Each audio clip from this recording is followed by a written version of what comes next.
Bonjour à tous et bienvenue sur Cybertech pour une nouvelle vidéo consacrée au Mac ARM et plus spécifiquement au kit de développement qui a été présenté par Apple.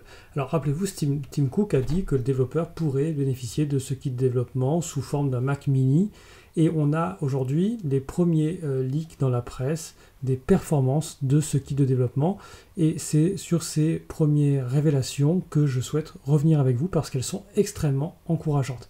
Alors on a divers articles qui reprennent des photos, alors on voit finalement c'est assez ressemblant à un Mac mini, on a juste deux ports, alors USB-C peut-être, pas forcément Thunderbolt, à voir si le Thunderbolt sera repris, on peut espérer que oui.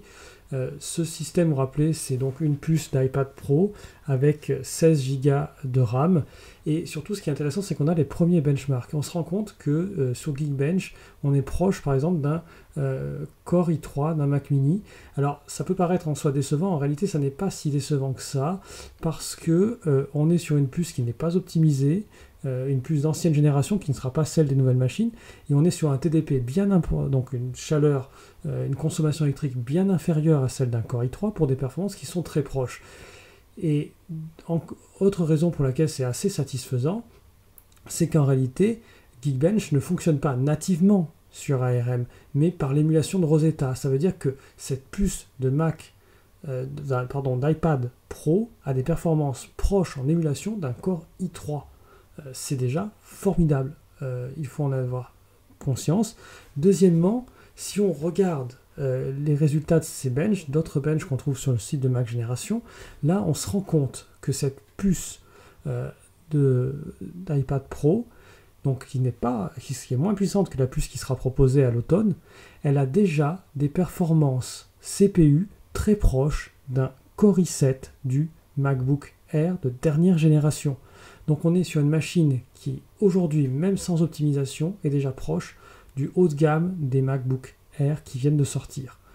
Donc on aura une puce qui va consommer moins d'énergie à l'avenir que le Core i7 des MacBook Air pour des performances plus importantes. Donc on aura très probablement une autonomie accrue, donc un grand gain sur l'autonomie et donc possiblement un MacBook Air bien plus transportable qu'à l'avenir.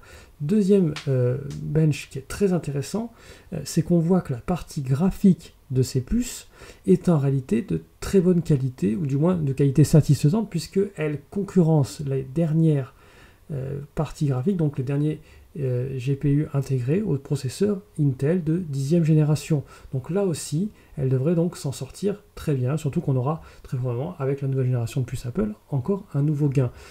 Tout ça pour vous dire finalement que ces premiers benches doivent être considérés comme plutôt positifs, puisque pour beaucoup de ces benches, ils sont faits par l'émulation de Rosetta et pas nativement. Donc on aura des meilleures performances sur les programmes qui seront gérés nativement.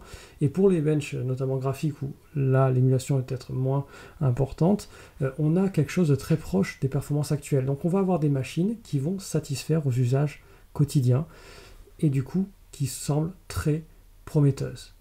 C'était Cybertech, merci d'avoir regardé cette vidéo. N'hésitez pas à me dire dans les commentaires ce que vous en pensez, si vous pensez attendre les Mac ARM ou au contraire si vous pensez acheter dès maintenant un Mac Intel. Et n'hésitez pas à vous abonner, à mettre un petit pouce pour aider la promotion de la vidéo. Et en tout cas, merci à vous.